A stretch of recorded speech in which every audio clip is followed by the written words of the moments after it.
کچھ اٹیمپٹ کی جا رہی تھی اچھا جس کے اندر عمران خان صاحب اور ان کی پارٹی تو اتنی نہیں جیسے عمران خان صاحب ملوث تھے اور جنرل فیض حمید بھی. ان کی کوشش تھی along with some other officers serving and retired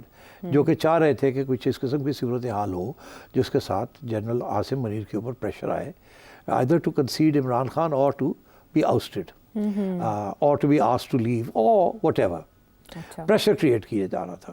whether it was to oust him or whether it was a pressure to get him to change his mind and give space to Imran Khan. اچھا تو یہ clear نہیں ہو رہا تھا. تو اس وقت جو خبر آئی آخری وقت پہ جس کے اوپر میں تبصرہ نہیں کر سکا نہ ہی میں کرنا چاہ رہا تھا because it was a very tricky issue. اگر وہ نہ ہوتا تو پھر it would have been terrible کہ میں یہ بات کر دیتا کہ یہ کرنے جا رہے ہیں کچھ اور وہ نہ ہوتا کیونکہ اور یہ فیصلہ آخری سٹیجز پہ ہوا. پہلے یہ فیصلہ نہیں تھا. اب یہ کہنے کو یہ آ رہا ہے کہ وہ جو رؤوف حسن کے دفتر کو جب انہوں نے ریڈ کیا تو وہاں سے بہت سی چیزیں ان کو ملی ہیں جس سے یہ کنونس ہو گئے ہیں کہ یہ ایک چیز تھی اور ہمیں ایکشن لینا چاہیے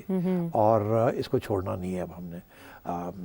اچھا اس کے ساتھ ایک اور بھی ایشو تھا وہ یہ بھی تھا کہ خان صاحب کی جس طریقے سے وہ ان کا جو پاپولیرٹی ہے یا وہ کم نہیں ہو رہی اور وہ جوڈیشری جو ان کا ساتھ دے رہی ہے اس کے ساتھ اور بھی کرائسس بن رہی ہے.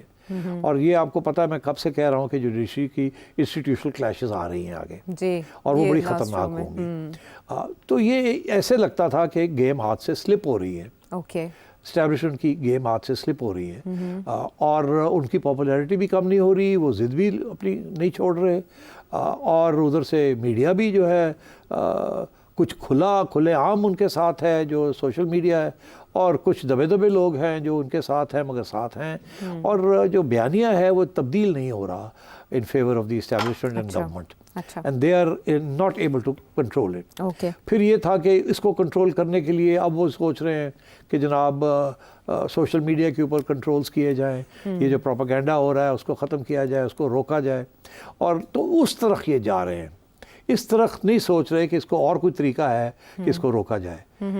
خان صاحب کو روکنا بڑا مشکل ہو گیا تھا ان کی سوشل میڈیا ٹیم کو روکنا مشکل ہو گیا تھا. ون سائیڈڈ پروپیگنڈا ہو رہا تھا پھر آرمی چیف کو اٹیک کیا جا رہا تھا تو it was leading to a destabilizing situation اور اکانومی کا یہ حال تھا کہ سب کچھ رک گیا تھا. جتنی محنت جنرل عاصم منیر نے اور ان کے دوستوں نے کی ہے to get the economy back on track وہ سب جو ہے نا وہ اب خطرے میں تھا کہ یہ کنٹرول میں نہیں آ رہا اور یہ اور نہ ہو کہ یہ سارا کچھ ہی رک جائے اور پھر یہ ساری جو محنت ہے ہماری یہ خراب ہو جائے اور پھر اگر اکانومی نوز ڈائیو کر گئی اور لوگ بھاگ گئے یہاں سے جنہوں نے ہمیں دینا ہے تو پھر کہاں جائیں گے. تو انہوں نے یہ سوچ چل رہی تھی کہ اب کیا کیا جائے اور اس وقت جو سچویشن تھی اس کو اسی طریقے سے دیکھا جا رہا تھا کہ کلیمپ ڈاؤن آلٹرنیٹو بیانیہ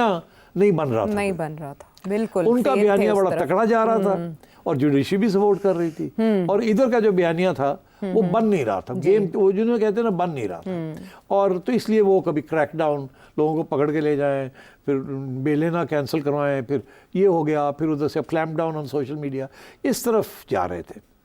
پھر میرا خیال ہے کہ ایک سٹیج پہ آخری سٹیج پہ یہ فیصلہ ہوا کہ وہ اپنی جگہ پہ وہ سب کچھ مگر بیانیہ چینج کرنے کی بھی ضرورت ہے اور میرا خیال ہے جب ان کو تھوڑی بہت ایویڈنس ملی کہ یہ بیانیہ ایکچولی کچھ پیچھے کچھ اور بھی گیم تھی اور ایک نیا بیانیہ بھی بن سکتا ہے جس کے لیے اب ایویڈنس ہمیں مل رہی ہے تو میرا خیال ہے پھر انہوں نے یہ فیصلہ کیا کہ it's time to take action. اچھا میں بڑا سوچ رہا تھا کہ پہلے کیوں نہیں کیا اور وہ پہلے اسی لیے نہیں کیا جو وجوہات میں آپ کو بتا رہا تھا مگر آخری سٹیج پہ یہ کرنا پڑا. اور جب 2 دن پہلے ایک تصویر چھپی پاکستان انڈیپینڈنٹ ڈے پہ جس میں جنرل عاصم منیر کے ساتھ راحیل شریف ہیں جنرل راحیل شریف اور اشفاق پرویز کیانی بھی تھے اور جنرل باجوہ نہیں تھے اور بھی کوئی آرمی چیف نہیں تھا ان کے ساتھ. جنرل جہانگیر کرامت نہیں تھے یا نظر نہیں آئے اور نون فیسز نہیں تھے باقی یہ 2 تھے یہ نمایاں تھے. ہاں تو اب کچھ سمجھ آنی شروع ہو گئی ہے کہ یہ 2 کیوں نظر آئے اور باقی لوگ شاید نظر کیوں نہیں آئے. یہ بھی سوچئے کہ یہ 2 جو نظر آئے ہیں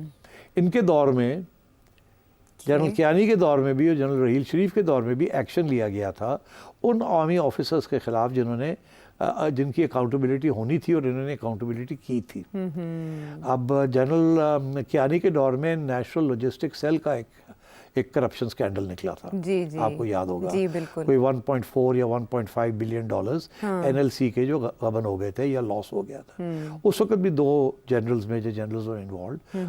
one was serving and one I think both were retired, but ان کو بھی ان کے خلاف بھی جنرل کیانی کے زمانے میں کارروائی ہوئی تھی. تو میرا خیال ہے ایک تو یہ وجہ تھی کہ جنرل کیانی کو بھی بلا لیا گیا, انوائٹ کر لیا گیا, کیونکہ ان کو بھی یاد دلایا ہوگا کہ آپ نے بھی کرپشن کے خلاف ایکشن لیا تھا اور یہاں بھی ہمیں نظر آ رہا ہے, تو آئی ول نیڈ سپورٹ آن دس. اسی طریقے کے ساتھ جنرل رحیل شریف کے زمانے میں بھی 6 آرمی آفیسرز کو ڈسمس کیا گیا تھا فار کرپٹ پریکٹسز. اور اسی لیے میں سمجھتا ہوں جنرل رحیل شریف بھی کو بھی ساتھ لے لیا گیا کہ یہ چیزیں ہوتی ہیں اور آپ نے بھی کیا تھا, میں بھی کرنے جا رہا ہوں. اور جو ساتھ الزام جو لگایا جنرل فیض کے اوپر وہ کرپشن کا بھی ہے نا, تو وہ آئی تھنک وہ بیس کو کور کرنے کے لیے انہوں نے جنرل کیانی کے زمانے میں جو ہوا اور جو جنرل رحیل شریف کے زمانے میں ہوا وہ ساتھ لے لیا. باقی آئیے آپ بات جو کنسپریسی تھیوری ہے کہ جی this was an attempt to put pressure on General Asim Munir either to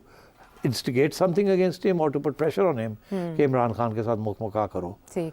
تو کیونکہ یہ ہو رہا ہے اور بے چینی ہے فوج کے اندر بھی, اور لوگ آ کے کہیں گے کہ جی سر بڑا گڑبڑ ہو رہی ہے, روکو ان کو, PTI کے ساتھ کو مکمکا کر لیں یا آپ کر لیں یا پھر آپ اسٹیپ اسائڈ کریں اینڈ سو آن. اس قسم کی چیز بھی ہو سکتی تھی, جو کوشش ہو سکتی تھی. اور الزام یہی میرا خیال ہے الزام جو لگے گا اب بنایا جائے گا وہ یہی لگے گا کہ it was a grand conspiracy against the ruling establishment hierarchy کہ جی عمران خان کے حق میں کوئی فیصلے ہوں اور پریشر ڈالا جائے. So it will be a bit of a attempted pressure اور may be leading to an attempted coup. اب یہ